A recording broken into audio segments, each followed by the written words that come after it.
একবার হযরত ঈসা আলাইহিস সালাম একটি কবরস্থানের পাশ দিয়ে যাচ্ছিলেন। সেখানে তিনি দেখলেন এক ব্যক্তি একটি কবরের পাশে বসে কান্না করছে। হযরত ঈসা আলাইহিস সালাম জিজ্ঞাসা করলেন, তুমি কাঁদছো কেন? সে বলল, এটি আমার স্ত্রীর কবর, তার বিচ্ছেদ আমি সহ্য করতে পারছি না। হযরত ঈসা আলাইহিস সালাম বললেন, তুমি চাইলে আল্লাহর হুকুমে আমি তাকে জীবিত করে দিতে পারি। লোকটি বলল, হ্যাঁ, এটাই আমার একমাত্র ইচ্ছা। হযরত ঈসা আলাইহিস সালাম প্রথম কবরটিকে ডাক দিলেন। কবর ফেটে গেল এবং সেখান থেকে এক কালো দাস বেরিয়ে এলো, যার চোখ থেকে আগুন বের হচ্ছিল।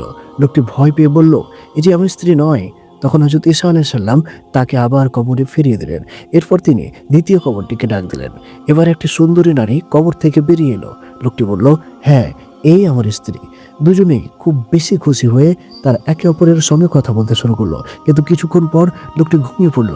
এ সময় এক রাজপুত্র সেখান দিয়ে যাচ্ছিল।